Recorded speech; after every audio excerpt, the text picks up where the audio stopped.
अध्याय 9 देख रहे हैं, क्षेत्रीय संस्कृतियों का निर्माण। क्षेत्रीय मतलब लोकल लेवल पे किसी एक जगह की बात हो रही है। संस्कृति मतलब ये होता है जो परंपराएं, कल्चर चलता है, यानी आज जो शुरू हुआ वो लोगों से पास होता होता आज तक आया, कल का आज तक आया, और कैसे उसका निर्माण हुआ, कैसे वो बना। हम जो समय की बात कर रहे हैं वो है 8वीं शताब्दी से लेकर 18वीं शताब्दी की हम बात कर रहे हैं। इसमें दो समय बहुत इंपॉर्टेंट है, एक 8 से 1000, 1000 से 1200, इसमें राजपूताना और बाकी और भी यहाँ पर इलाके थे जहाँ की बात होती है। इसको हम प्री मिडिवल एज कहते हैं। लेकिन इंपॉर्टेंट बात आती है जब 12 से लेकर आप 1507 तक आते हैं, 1526 तक आते हैं, और 1526 से 1707 तक आते हैं। ये जो समय है ये आपके दिल्ली सुल्तान का है, और ये जो समय है आपका मुगल एम्पायर या मुगल साम्राज्य का है। तो ये आपको ध्यान रखना होगा, जिस भी शताब्दी में कहूँ आपको खट से पता होना चाहिए कि किस शताब्दी या किस एरा की बात हो रही है। तो आपके सामने एक साहब आए और उन्होंने कहा, ओ पाजी की हाल है तोड़ा। आप क्या कहेंगे? अरे ये तो पंजाबी लग रहा है, ये तो पंजाब में रहता होगा, है ना। तो कोई भी व्यक्ति आप कैसे पता करते हैं? उनकी बोलचाल की भाषा से पता करते हैं। जैसे कोई तमिलियन है तो आप बोलते होंगे ये तमिल बोलता है, जरूर ये तमिलनाडु में रहता होगा। अगर कोई उड़िया बोलता है आप कहेंगे ये जरूर ना उड़ीसा में रहता होगा, ये उड़िया बोलता है। तो आपकी भाषा बड़ी खास है, और इसी भाषा से आप पता लगा लेते हैं या पता लगाने की कोशिश करते हैं, या किसी तरीके से आप जानने की कोशिश करते हैं या जानते हैं कि ये जो साहब है इनका क्या भोजन होगा, ये क्या खाना खाते होंगे, क्या वस्त्र पहनते होंगे, किस तरीके से कपड़े पहनते होंगे, कौन से काव्य, कौन से गाने, गीत यहाँ पर ये गाते होंगे या इनके यहाँ गाए जाते होंगे, किस तरीके का डांस ये पसंद करते होंगे, कौन से संगीत में इनको रुचि होगी, कौन सा म्यूजिक ये सुनते होंगे, और कौन सी चित्रकला, कौन सी पेंटिंग इनके यहाँ होती होगी या इनको पसंद होगी या ये लोग करते होंगे। तो ये बहुत इंपॉर्टेंट है किसी आदमी को जानने के लिए, समझने के लिए। और ये जो चीज़ आप समझते हैं ये कोई एक दिन में नहीं हो गया है। ये जो आपने पता लगाया ना किसी के बारे में, जैसे मान लीजिए तमिलनाडु वाले आदमी या जो पंजाबी आदमी है उसके बारे में आपने पता लगा लिया, ये जो आपने पता लगाया है इसी को आप कहते हैं क्षेत्रीय संस्कृति। यानी किसी पर्टिकुलर एरिया, जो हमने तमिलनाडु कहा या उड़ीसा कहा, उस पर्टिकुलर एरिया की क्या संस्कृतियां हैं, क्या परंपराएं हैं, क्या कल्चर है, क्या चीज चली आ रही है, क्या लोगों की मान्यता है, क्या भोजन है, क्या खाना है, क्या पीना है, क्या डांस करना है, ये सारी चीजें क्षेत्रीय संस्कृतियों में आती है। ओके, सबसे इंपॉर्टेंट बात है कि हमारा जो देश है आज के दौर में वो डिवाइडेड है भाषा के तौर पे। यानी जो हमारे देश का डिवीजन हुआ है, अलग अलग जो आप यहाँ स्टेट देखते हैं, ये जो स्टेट डिवाइडेड है ये भाषा के आधार पे। अगर नागपुर या फिर इस इलाके की बात करें जो महाराष्ट्र में आता है, यह मराठी बाहुल्य क्षेत्र है। ठीक, आप जरा यहाँ आ जाइए, कोची आप इलाका देख रहे हैं, ये पूरा इलाका अगर आप देखें तो यहाँ पर मलयालम ज्यादा बोली जाती है, इसलिए इसको केरला अलग कर दिया गया। ऐसे डिवीजन हुआ है, ऐसा मतलब जो मेजर डिवीजन है वो इसी तरीके से हुआ है। क्लियर हो गया?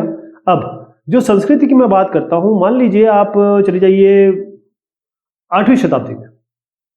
8वीं शताब्दी की चीज जो है वो आज 18वीं शताब्दी में मिलेगी आपको, या फिर 21वीं शताब्दी में हम लोग हैं हमको मिल रही है? नहीं, ये जो संस्कृतियां हैं ये बदलती रहती हैं, बदल रही हैं, और बदल के ही आज इनका ये रूप है जो आप देख पा रहे हैं। और मैं आपसे कहूंगा कि अभी जब मैं आपसे बात कर रहा हूं तब भी ये संस्कृतियां बदल रही हैं। ये एक नेवर एंडिंग चीज है, ये change is only thing which never changes. तो ये चेंज हो रही है प्रक्रिया बड़ी जटिल, थोड़ा सा इसमें टाइम लगता है, काफी चीजें इसमें इन्वॉल्व होती हैं, लेकिन ये चेंज होती है। होता यह है कि मान लीजिए कोई एक क्षेत्र आप ले लीजिए, यहाँ ये जो कोची मैंने दिखाया ये क्षेत्र ले लीजिए। कई ऐसी परंपराएं हैं जो केवल आपको कोची में ही मिलेंगी। कई खान पान हो गए, कई डांस हो गए, कई भोजन हो गया, कई वस्त्र आपको केवल यही मिलेंगे और आपको नहीं मिलेंगे। ओके, कई ऐसी चीज होगी जो आपको यहाँ भी मिल रही होगी और यहाँ भी मिल रही होगी, दो जगह पे मिल रही होगी या मल्टीपल जगह पे मिल रही होगी। मतलब वही तरीके की परंपराएं, वही तरीके की आपकी कल्चर। परंपरा मतलब ये होता है कि आपके समाज में, आपके समुदाय में जो चीज चली आ रही है और आप उसको निभा रहे हैं, उसे परंपराएं कहते हैं।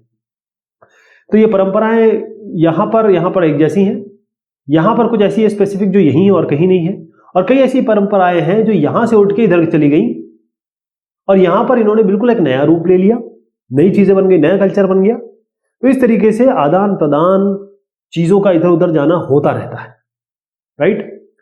अब आइए आप इसका एग्जाम्पल से तौर लेके हम समझते हैं। पहला आएगा अपना चेयर। चेर और मलयालम भाषा का विकास। तो दो चीजें इसमें समझने की है कि एक तो चेर वंश की बात हो रही है और दूसरा मलयालम भाषा की बात हम कर रहे हैं। चेर और मलयालम, चेर कहाँ हो गया? आपको याद होगा कि जो मैंने आपको डिस्कस किया था पहले, ये भाग जो है चेर, ये भाग जो है चोला और ये भाग जो है पांड्या। मतलब सीसीपी से याद करवाया था मैंने आपको, सीसीपी, चेला चोरा पांड्या। तो चेला चोरा पांड्या या चेर चोला पांड्या, इस तरीके से कहें आप। तो साउथ इंडिया में ये जो डायनेस्टीज थी, ये जो वंश थे, ये बहुत पावरफुल थे। तो मैं उस जगह की बात कर रहा हूं। ये जो है, ये जो इलाका आप देख रहे हैं, इसको मैं थोड़ा सा अगर बड़ा कर दूं तो ये आप ये देखेंगे, ये केरल का ही इलाका दिखा रहा हूं मैं आपको। जो मैं इलाका दिखाने की कोशिश कर रहा हूं वो यही इलाका है। इसको हमने एग्जाम्प्लीफाई कर दिया है या फिर कहीं एलोबरेट कर दिया, थोड़ा बड़ा कर दिया। तो यहां पर आप एक जगह देखें, ये है महोदयपुरम। क्या देख रहे हैं आप? क्लियर? यहां पर इसका नाम भी आप, क्योंकि ये नाम मेंशन हुआ है, इसको देख लीजिए। ये है महोदयपुरम। और जो वहां रहते होंगे उनको आइडिया होगा कि मैं किस जगह की बात कर रहा हूँ। यहाँ कोल्लम है, यहाँ कोल्लम है, ये भी कोल्लम है। ये आपका पांड्या इस जगह पे, ये आपका चेर इलाके की बात हो रही है ना, ये यहाँ पांड्या हो गया। अब जो ये महोदयपुरम है, उसका जो चेर राज्य, महोदयपुरम ये जो है, इसका जो चेर राज्य है, अब ये प्रायद्वीप हो गया। यहां से जब ये इस तरीके से अगर स्ट्रक्चर होता है ना, मतलब यहां पर आपका पानी है, यहां पानी है, यहां पानी है, तो इसे हम प्रायद्वीप कहते हैं, इसको पेनिनसुला कहते हैं। तो ये जो चेर का राज्य है, ये कहां पर है? इस दक्षिण पश्चिम, ये हुआ दक्षिण और पश्चिम, मतलब इस इलाके की बात हो रही है। तो इसी इलाके की बात मैं कर रहा हूं। तो दक्षिण पश्चिम भाग में है, जो आज कहां का हिस्सा है, जो महोदयपुरम की बात मैं कर रहा हूं, वो आज है केरल राज्य में, केरल। और ये कब स्थापित किया गया था महोदयपुरम? ये किया गया था 9वीं शताब्दी में, मतलब 1800 से 800 से लेकर 1900 की बात, 800 से लेकर 900 की बात हो रही है। ठीक, ये 9वीं शताब्दी की मैं बात कर रहा हूं। यहां पर यह माना जाता है कि मलयालम भाषा, एक मलयालम भाषा यहां पर बोली जाती रही होगी। मलयालम शब्द बड़ा इंटरेस्टिंग है, अगर यहां से भी आप पढ़ेंगे तो मलयालम ही है, पेलिंड्रोम है, ये पेलिंड्रोम कहते हैं इसको। तो मलयालम भाषा यहां पर बोली जाती होगी। अब यहां के जो शासक थे, यहां के जो राजा थे, जो यहाँ के राजा थे या फिर ये जो शासक थे, उन्होंने, इनका जो ऑफिशियल काम होता था, ये कहे कि इन्होंने जो मलयालम भाषा है उसी को इंस्क्रिप्शन, जैसे पत्थर पे अपनी कोई आदेश लगवाने हैं या लकड़ी पे लगवाने हैं या लकड़ी पे लिखवाने हैं, तो ये जो इंस्क्रिप्शन की मैं बात कर रहा हूँ, ये जो इंस्क्रिप्शन है, तो इसके लिए मलयालम भाषा, अच्छा दो चीज होती है। देखिए, कई ऐसे भाषाएं हैं जो केवल बोली जाती है, लिखी नहीं जा सकती, क्योंकि इनकी लिपि नहीं है, उनके लिए कोई लिखने की तरीका नहीं है। कई ऐसी भाषाएं हैं जो जिसके लिखने के तरीके हैं, जैसे हिंदी है, जैसे मैं लिख पा रहा हूं ना, अंग्रेजी हम लिख पाते हैं, तो उसकी लिपि है। तो भाषा और लिपि में ये अंतर होता है। तो मलयालम भाषा भी थी और उसकी लिपि भी थी, यानी उसको लिख भी दिया जाता था। तो उसके लिए जो शासक थे, उन्होंने अपने इंस्क्रिप्शन पे लिखवाया इसको। और ये संभवतः ये जो मलयालम है, ये ऐसी पहली भाषा हुई, ऐसी उन भाषाओं में से थी जो सरकारी काम में, शासकों के काम में, प्रशासन के काम में उपयोग होती थी। ओके, अब इन्होंने, चेरों ने क्या किया, या चेर जो परंपराएं मैंने आपको बताई, या ये जो चेर लोग थे, उन्होंने क्या किया, इन्होंने संस्कृत से बहुत सारी चीज ग्रहण की। संस्कृत एक ऐसी भाषा है जो कई भाषाओं का उद्गम है। जैसे आप बंगाली के बारे में बात करेंगे, बंगाली भाषा भी संस्कृत से ही आई है, मलयालम भी संस्कृत से ही हम कह रहे हैं, या फिर मलयालम कहीं ना कहीं संस्कृत के साथ मिलकर नए नए रूप उसने लिए। तो ये इंस्क्रिप्शन या ये कहें कि अभिलेख मैं आपको दिखा रहा हूं। अगर आपका एग्जांपल जानना चाहिए कि कैसे भाई संस्कृत और मलयालम, कैसे ये परंपराएं मिक्स कैसे हुई, तो अगर आप केरल का जो मंदिर रंगमंच है, मतलब वहां के मंदिरों में, वहां के जो टेम्पल्स हैं, टेम्पल करता हूं, वहां के टेम्पल में जो डांस वगैरह होते हैं या रंगमंच होता है या जो परफॉर्मेंस होती है, तो आप देखेंगे कि ये सारी की सारी जो चीजें हैं वो संस्कृत पर ही आधारित है। ये जो महाकाव्य हो रहे हैं या जो चीजें प्रेजेंट की जा रही हैं, वो वही उन्हीं महाकाव्यों पे, उन्हीं एपिक्स पे, उन्हीं लिखावट पे या उन्हीं चीजों पे आधारित है जो संस्कृत में लिखी गई है। अगर मैं आपको एक बहुत इंपॉर्टेंट बात बता दूं, 14वीं शताब्दी की बात करता हूं मैं आपसे। यहां पर एक ग्रंथ लिखा गया जिसका नाम था लीला तिलकम। क्या था ये नाम? आपको याद रखना है। एक ग्रंथ लिखा गया 14वीं शताब्दी में इसी इलाके में जिसकी मैं बात कर रहा हूं, उसका नाम था लीला तिलकम। ये जो लीला तिलकम है, ये बेसिकली क्या था? ये था व्याकरण, यानी ग्रामर जो होता है ना, जैसे हम अंग्रेजी और हिंदी के ग्रामर पढ़ते हैं, व्याकरण, और जो काव्य शास्त्र है यानी कि जो चीज काव्य में उपयोग होती है, कविता में उपयोग होती है, उस तरीके का एक शास्त्र समझ लीजिए आप। तो ये जो लीला तिलकम है, मैं इसको ये कह सकता हूं कि भाई ये ग्रामर के लिए और कहें कि पोएटिक्स में इसका यूज होता था। ये जो है ये किस शैली में लिखा गया? लीला तिलकम ये लिखा गया मणि प्रवालम, ये लिखा गया मणि प्रवालम शैली में। शैली मैंने आपको बताया था कि किस कोई ना कोई ऐसी चीज होनी चाहिए जिसमें लिखा जा सके, है ना, लिपि होना चाहिए, शैली होनी चाहिए। और आपको जान के हर्ष होगा कि जो मणि प्रवालम का मतलब ही ये है कि संस्कृत और जो क्षेत्रीय भाषा, मलयालम मान लेते हैं अभी, संस्कृत और मलयालम या क्षेत्रीय भाषा का मिला जुला मणि प्रवालम, ऐसी शैली जिसमें लीला तिलकम लिखा गया है। क्लियर हो गया? मणि प्रवालम का जो शाब्दिक अर्थ होता है वो होता है हीरा और मूंगा। हीरा तो आप जानते हैं डायमंड, मूंगा एक तरीके का मोती होता है, ठीक। तो मणि प्रवालम, और ये जो चीज है मूंगा जो होता है वो समुद्र से मिलता है, मोती होती है, मोती। तो आप समझ लीजिए हीरा संस्कृत हो गई, मूंगा आपका कोई क्षेत्रीय भाषा हो गई, इसको मिला के आप मणि प्रवालम कह रहे हैं। इसी लिपि में लीला तिलकम लिखी गई। लीला तिलकम जो है 14वीं शताब्दी में लिखी गई। ये हमारे सबसे इंपॉर्टेंट मलयालम लिटरेचर की किताब है। तो यहाँ पर मलयालम लिटरेचर की अगर मैं बात करता हूँ तो तमिल और संस्कृत इसमें जोड़ दीजिए, ठीक। बहुत सारी चीज लिखी गई, चाहे आप फोक की बात करें कि चाहे मणि प्रवालम लिटरेचर की बात करें, तो इसमें मणि प्रवालम जो है इस लिपि में लीला तिलकम लिखी गई। क्लियर हो गया? ओके। अब हम आते हैं शासक और धार्मिक परंपराएं, जगन्नाथी धार्मिक परंपराएं। इसमें हम बात करेंगे जगन्नाथी संप्रदाय की। तो जैसे हमने बात की कि जो रीजनल कल्चर है, एक क्षेत्र में जो कल्चर डेवलप हो रहा है, संस्कृति डेवलप हो रही है, और हमने ये देखा कि कई ऐसे शहर हैं, जैसे आज हम अजमेर को किस तरीके से जानते हैं? आज हम अजमेर को, अजमेर की दरगाह यानी ख्वाजा मोइनुद्दीन चिश्ती की दरगाह के नाम से जानते हैं। तो कई ऐसे टेम्पल टाउन, ऐसे शहर जो मंदिर के नाम से फेमस हुए, वहां पर रीजनल, क्षेत्रीय, रीजनल नहीं बल्कि रीजनल रिलीजियस कल्चर भी डेवलप हुआ, धार्मिक परंपराएं भी विकसित हुई। इसका जो उदाहरण है, इसका एग्जाम्पल है, वो हम लेंगे पुरी। ये जो आप चित्र देख रहे हैं ये जगन्नाथपुरी का ही है, और पुरी नहीं, हम जगन्नाथपुरी बोलते हैं अमूमन। और ये किस जगह पर है? ये है आज के उड़ीसा, या अंग्रेजी में इसको ओडिशा बोलते हैं, ओडिशा। तो मैं आपको जरा दिखा दूं कि भाई ये जगह कौन सी बात हो रही है। यहां पर आप ये देखेंगे, ये जो जगह है भुवनेश्वर, जो जगह देख रहे हैं, ये जो इलाका है यही उड़ीसा है।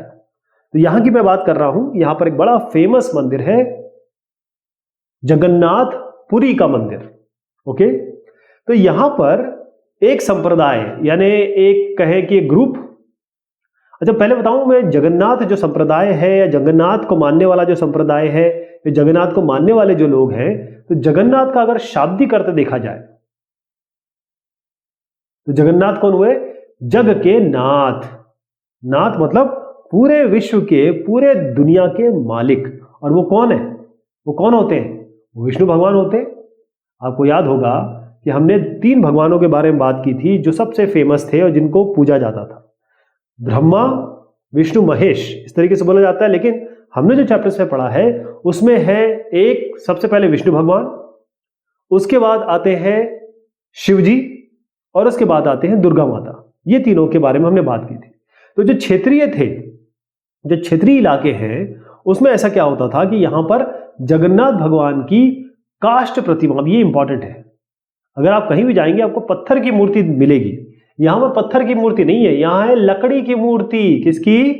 लकड़ी यानी वुड, लकड़ी की मूर्ति है। जो आज भी जो यहाँ के जो शेड्यूल्ड ट्राइब्स हैं या फिर कहीं जनजाति लोग हैं, वो आज भी इस तरीके की प्रतिमा बनाते हैं। ओके। तो ये जो जगन्नाथ भगवान थे वो यहाँ के रीजनल भगवान थे, यानी कि ये इस एरिया के भगवान थे। यहाँ पर लोग जानते थे, जैसे किसी और एरिया में चले जाएं तो जगन्नाथ के नाम से नहीं जानते थे लोग। लेकिन आगे चल के इतने फेमस हुए, इनको विष्णु भगवान का इनकारनेशन मान लिया गया, विष्णु भगवान का ही एक रूप मान लिया गया। जैसे राम भगवान, जैसे कृष्ण, सब जो भी हैं वो विष्णु के रूप में माने जाते हैं। ओके। तो हुआ ये कि मैं बात कर रहा हूं 12वीं शताब्दी की। यहां पर जो गंग वंश है, गंगा वंश कहते हैं इसको, अंग्रेजी में गंगा बोलेंगे, तो गंग वंश के एक बहुत जबरदस्त, बहुत सॉलिड एक राजा हुए और उनका नाम था, ये जो आप चेहरा देख रहे हैं इनका नाम है राजा अनंत वर्मन। क्या नाम है इनका? यहां पर लिखा भी हुआ है राजा अनंत वर्मन। ये हुए, इन्होंने इस मंदिर को बनाया, या कहें कि इसकी शुरुआत की। इन्होंने की राजा अनंत वर्मन ने। उसके बाद क्या हुआ? 1230 की बात मैं करता हूं। यहां पर ये राजा, यहां पर हमको चित्र नहीं है इनके पास, हमारे पास इनका, ये एक्चुअली इनका नाम है राजा अनंग भीमदेव तीन। राजा अनंग भीमदेव तीन।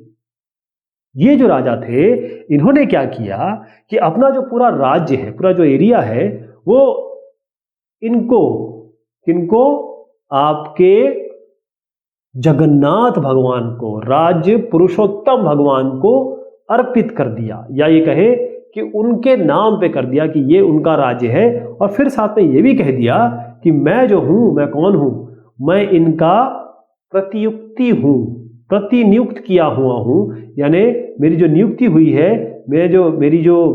मुझे जो यहां रखा गया है, वो किसने रखा है? कौन ने रखा है? भगवान ने। राजा, कौन से राजा? पुरुषोत्तम जगन्नाथ ने किस राजा को? अनंग भीम तृतीय को रखा है। क्लियर? अच्छा, जैसे जैसे ये जो मंदिर है बड़ा फेमस होता गया, जैसे ये मंदिर फेमस हो गया, तो जहां भी आप देखिए अजमेर, हर कोई अजमेर जाता है। अब चाहे हिंदू हो, मुसलमान हो, बाहर का आदमी आता है, अजमेर जरूर जाता है। ख्वाजा मोइनुद्दीन चिश्ती की दरगाह पे हर आदमी जाता है। तो ये जो है अब पिलग्रिमेज की जगह बन गई। यहाँ पर तीर्थाटन के लिए लोग जाते हैं। जैसे अगर आप उत्तराखंड में आए, उत्तराखंड में आप देखेंगे कि 4 धाम है, लोग 4 धाम यात्रा करने आते हैं यहाँ पे। ओके, तो ये पिलग्रिमेज हो गया, लोग तीर्थ यात्रा करने आते हैं। तो इसी तरीके से ये जो आपका जगन्नाथपुरी का मंदिर है, या जगन्नाथपुरी का जो एरिया है, वो एक बहुत बड़ा तीर्थ स्थल बन गया। और जैसे जैसे ये तीर्थ स्थल बन गया, यहाँ पर इस मंदिर का, या इस मंदिर के समूह का, या इन लोगों का जो सामाजिक है और राजनीतिक दोनों ही तौर पे शक्ति बढ़ गई, सत्ता बढ़ गई, पावर बढ़ गया। क्योंकि मंदिर इतना, जब लोग आएंगे, पैसा देंगे, लोग इनको मानेंगे, तो फिर इनका पावर बढ़ता ही है। ओके, तो जिन जिन लोगों ने यहाँ पर अपना आधिपत्य किया, या जो जो लोगों ने इस जगह पे राज्य किया, चाहे आप मुगल की बात करें, चाहे आप मराठों की बात करें, चाहे आप अंग्रेज की ईस्ट इंडिया कंपनी की बात करें, सबने ये चाहा कि हम इस मंदिर पे अपना नियंत्रण स्थापित कर लें, कंट्रोल हम ले लें, ताकि उनको ये लगता था कि जिसने इस मंदिर पे कंट्रोल कर लिया, वो स्थानीय जनता, जो वहां की जनता है, वो जनता अपने आप इनको अपना शासक मान लेगी, स्वीकार कर लेगी। ओके, तो ये बात हुई। अभी तक हमने देखा 2 चीज की हमने बात कर ली। एक तो हमने मलयालम की बात की, अपने जो चेर और साम्राज्य और मलयालम भाषा का किस तरीके से डेवलपमेंट हुआ वो देखा। और फिर हमने बात की एक मंदिर राज्य के बारे में बात की। और फिर हम देखने वाले हैं राजपूत और शूरवीरता की परंपराएं, लेकिन ये हम लेंगे अगली बार। तब तक के लिए शुक्रिया, मेहरबानी आप सभी की।